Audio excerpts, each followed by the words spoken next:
अगला टॉपिक क्या है? Kirchhoff's law. एग्जाम में बहुत बार ये टॉपिक पूछा जाता है, डबल स्टार लगा लेंगे इसके ऊपर। देखो किरचॉफ के दो लॉ हम स्टडी करेंगे, और पहला लॉ है इसमें किरचॉफ करंट लॉ, और सेकंड लॉ है किरचॉफ वोल्टेज लॉ। किसी भी इलेक्ट्रिकल सर्किट को इजीली सॉल्व करने के लिए हम ये लॉ यूज करते हैं। जैसे ओम्स लॉ यूज कर सकते हो आप किसी भी इलेक्ट्रिकल सर्किट को यूज करने के लिए, करंट या वोल्टेज कैलकुलेट करना हो तो, लेकिन वो सफिशिएंट नहीं है। कई टिपिकल सर्किट होते हैं उसमें अगर आप ओम्स लॉ लगाने जाओगे तो काफी ज्यादा कैलकुलेशन करनी पड़ेगी आपको। तो ये कुछ एडिशनल लॉ होते हैं जिनकी हेल्प से हम इलेक्ट्रिकल सर्किट्स को इजीली सॉल्व कर सकते हैं, है ना। तो किरचॉफ करंट लॉ को शॉर्ट में हम क्या बोलेंगे? केसीएल बोलेंगे। तो किरचॉफ करंट लॉ ये बोलता है कि अगर किसी भी इलेक्ट्रिकल सर्किट में अगर किसी पॉइंट के ऊपर दो या दो से ज्यादा ब्रांचेज आपस में कनेक्ट हो रही है, तो उस पॉइंट के ऊपर जो इनकमिंग करंट होगा और जो आउटगोइंग करंट होगा वो हमेशा बराबर होगा। फॉर एग्जाम्पल ये पॉइंट है जहां पे चार ब्रांचेज आपस में कनेक्ट हो रही हैं जिनमें करंट है I1, I2, I3 और I4। ये हमने करंट एज्यूम कर लिया। तो किरचॉफ करंट लॉ ये बोल रहा है कि इस पॉइंट के ऊपर जहां पे ये ब्रांचेस कनेक्ट हो रही हैं इस पे इनकमिंग करंट और आउटगोइंग करंट हमेशा बराबर होंगे। अच्छा, इस पॉइंट का भी एक नाम होता है, इसको हम बोलते हैं नोड या जंक्शन। क्या बोलेंगे इसको? नोड या फिर जंक्शन।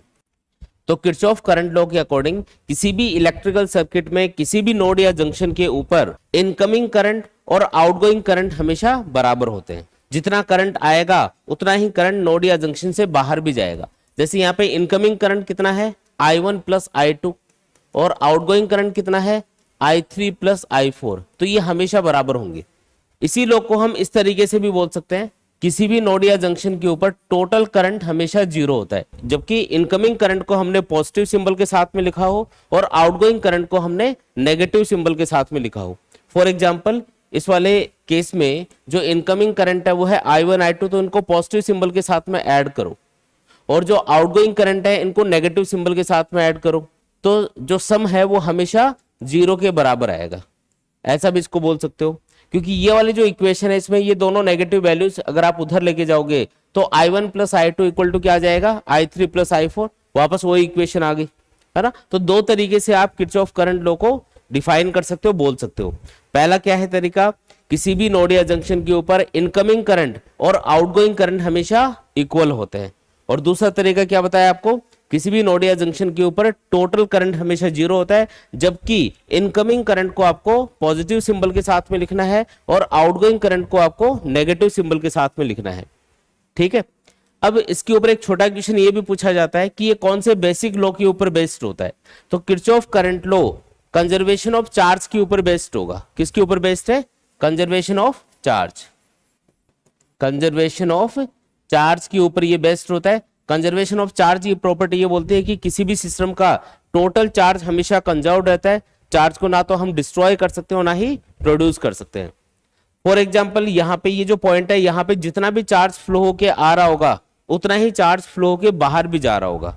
इसलिए इनकमिंग चार्ज की फ्लो रेट और आउटगोइंग चार्ज की फ्लो रेट बराबर होगी, और चार्ज की फ्लो रेट को ही हम क्या बोलते हैं? इलेक्ट्रिक करंट बोलते हैं। इसलिए हम उसको ऐसा भी बोल सकते हैं कि इनकमिंग करंट और आउटगोइंग करंट यहाँ पे बराबर होगा।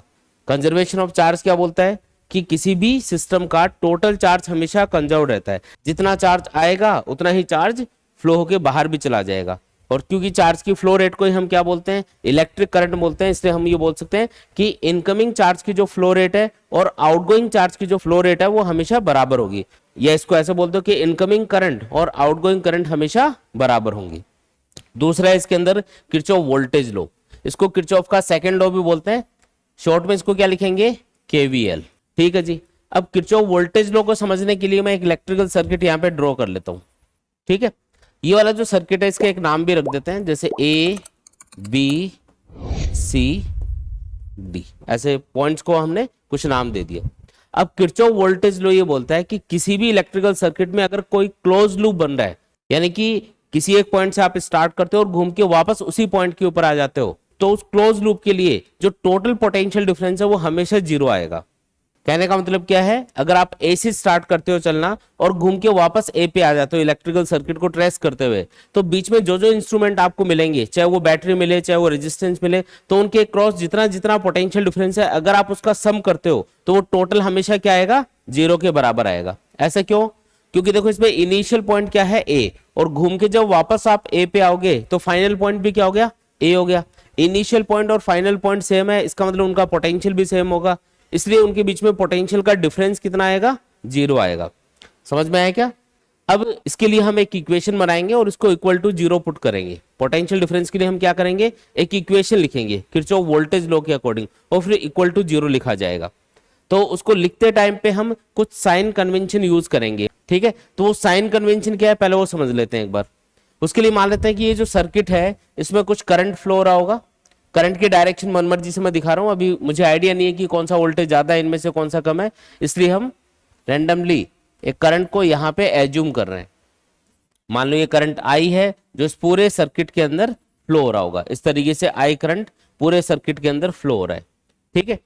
यहाँ पे अगर मैं ए से चलना स्टार्ट करता हूं और मुझे घूम के अगर वापस ए पे आना है तो मुझे रास्ते में दो टाइप की चीजें मिलेंगी। एक तो मुझे रेजिस्टेंसेज मिलेंगे जो वोल्टेज को खाएंगे, और दूसरी चीज मुझे मिलेगी पोटेंशियल डिफरेंस प्रोड्यूस करने वाले डिवाइसेस यानी कि सेल या बैटरी।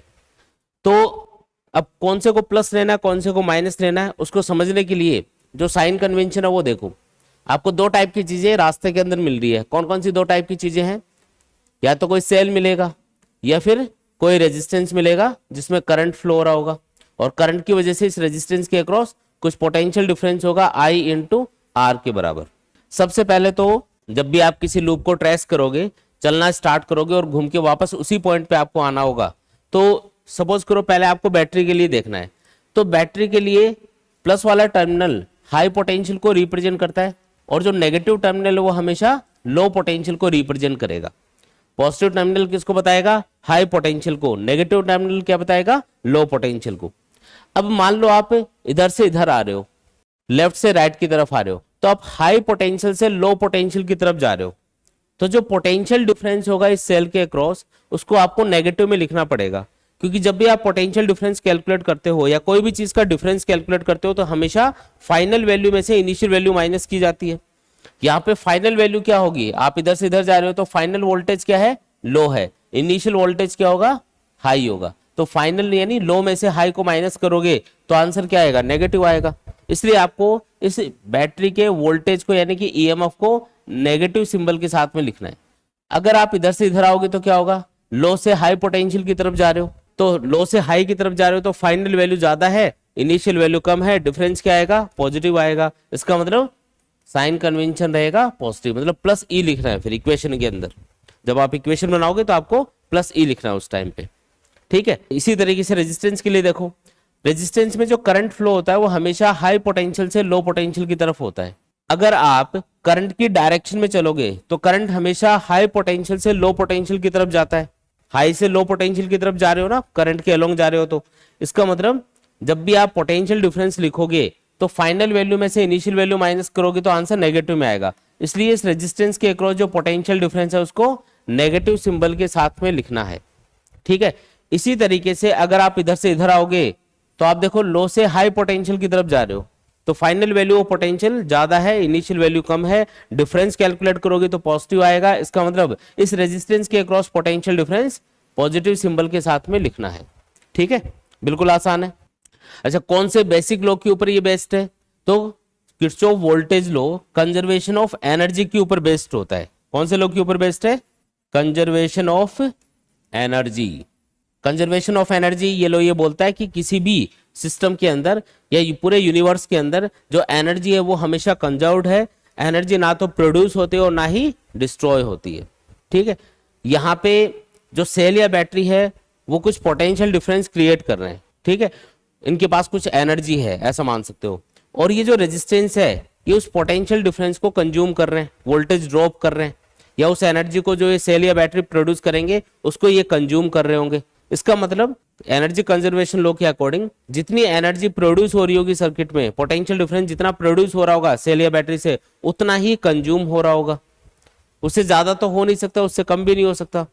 और अगर दोनों को टोटल करोगे तो एनर्जी जो प्रोड्यूस हो रही है उसको पॉजिटिव सिंबल के साथ में लिख लो और जो कंज्यूम हो रही है उसको नेगेटिव सिंबल के साथ में लिख लो, तो टोटल क्या आएगा? 0 आएगा। इस तरीके से आप इसको याद रख सकते हो, ठीक है। अब जैसे ये वाला जो लूप है इसके लिए मैं किरचॉफ वोल्टेज लॉ अप्लाई करके आपको बता रहा हूं। कौन सा लूप है ये? तो इसका नाम रख दो A B C D ए, अगर घूम के वापस ए पे आ गए तो ए बी सी डी ए बोला जाएगा इसको। कौन सा लूप है? For loop a b c d a by KVL. कौन सा लॉ अप्लाई करना है? केवीएल अप्लाई करना है। अब ध्यान दे रहा है इधर, सबसे पहले हमको बैटरी मिली यहाँ पे, जब हमने चलना स्टार्ट किया तो सबसे पहले कौन आया? बैटरी। बैटरी का कौन सा टर्मिनल आपको पहले मिल रहा है? प्लस। तो आप प्लस से माइनस की तरफ जा रहे हो, तो जिसकी तरफ हम जा रहे होते हैं वो वाला सिंबल लगाना है। हम प्लस से माइनस की तरफ जा रहे हैं, इसका मतलब माइनस E1 लिखा जाएगा। ठीक है, फिर आगे चले, करंट की डायरेक्शन में चल रहे हो, इसका मतलब हाई से लो पोटेंशियल की तरफ जा रहे हो, अगेन माइनस का सिंबल लगेगा। इस रेजिस्टेंस के अक्रॉस जो पोटेंशियल डिफरेंस होगा माइनस I इंटू R1। फिर आगे चले, इस बैटरी के लिए भी हम प्लस से माइनस की तरफ जा रहे हैं, जिसकी तरफ जा रहे हैं वो सिंबल लगाना है, तो माइनस का E2 लिख दो। फिर आगे गए, अगेन करंट की डायरेक्शन में चल रहे हैं, तो रेजिस्टेंस के across potential difference IR2 negative symbol के साथ में लिखना है। ठीक है, फिर आगे गए, अभी भी करंट के डायरेक्शन में है, तो minus I into R3। Current की डायरेक्शन में चल रहे हैं, इसका मतलब हाई से लो पोटेंशियल की तरफ जा रहे हैं अपन। अच्छा, यहाँ पे बैटरी का इस पर नेगेटिव टर्मिनल पहले मिला है, तो माइनस से प्लस की तरफ जा रहे हो, तो जिसकी तरफ जा रहे होते हैं वो सिंबल लगाना है, मतलब प्लस E3 ये लिखना है। फिर करंट की डायरेक्शन में जा रहे हो तो minus I into R4 equal to 0। ये लो, ये बन गई किरचॉफ वोल्टेज लॉ के अकॉर्डिंग इक्वेशन। आसान है एकदम, साइन कन्वेंशन याद रखना है, इसके अकॉर्डिंग हमको इक्वेशन लिखनी है। एक और चीज देखो यहाँ पे, ये तो मैंने लूप के लिए अप्लाई करके बताया आपको, इसलिए इक्वल टू 0 लिखा है, लेकिन आप इस किरचॉफ वोल्टेज लॉ को किसी ब्रांच के लिए भी अप्लाई कर सकते हो। ब्रांच के लिए मतलब वापस घूम के उसी पॉइंट पे नहीं आना है। फॉर एग्जाम्पल, ए से हम चले, ये कुछ रेजिस्टेंस वगैरह आ गए, और फिर यहां से चलते हुए हम यहाँ पे सी पे आके रुक गए।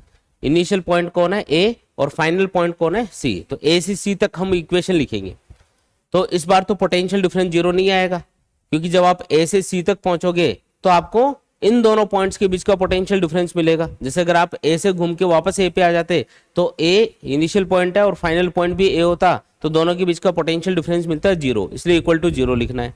लेकिन अगर किसी ब्रांच के लिए इसको अप्लाई कर रहे हो, जैसे मैं इस ब्रांच के लिए अप्लाई करके बता रहा हूँ, for branch a b c, ठीक है, इसके लिए अप्लाई कर रहे हो, तो देखो यहाँ पे आपको जो पोटेंशियल डिफरेंस मिलेगा वो 0 नहीं मिलेगा, तो किसके बराबर मिलेगा? फाइनल पॉइंट और इनिशियल पॉइंट के बीच के पोटेंशियल डिफरेंस के। जब आप इक्वेशन लिखोगे तो उससे आपको क्या मिलेगा? आपको फाइनल पॉइंट और इनिशियल पॉइंट के बीच का पोटेंशियल डिफरेंस मिलेगा। फाइनल पॉइंट कौन है? सी। इनिशियल पॉइंट कौन है? ए। तो फाइनल पॉइंट का पोटेंशियल माइनस इनिशियल पॉइंट का पोटेंशियल, ये आपका आंसर होगा। फिर तो लिखो, जैसे इक्वेशन यहां से यहां तक इक्वेशन लिखनी है। पहले आपको बैटरी मिली, प्लस से माइनस की तरफ जा रहे हो, तो जिसकी तरफ जाते हैं वो वोल्टेज, वो सिंबल लगाना है। माइनस टर्मिनल की तरफ जा रहे हैं तो माइनस का E1 आएगा। फिर करंट के डायरेक्शन में चल रहे हैं तो माइनस का I इंटू R1। फिर आगे गए तो प्लस से माइनस की तरफ जा रहे हैं तो माइनस का E2, और फिर रेजिस्टेंस के लिए क्या आएगा? माइनस I इंटू R2, है ना, ये आपका आंसर होगा। अब ये इक्वल टू 0 नहीं लिखना है, ये इक्वल टू क्या आएगा? VC माइनस V आएगा।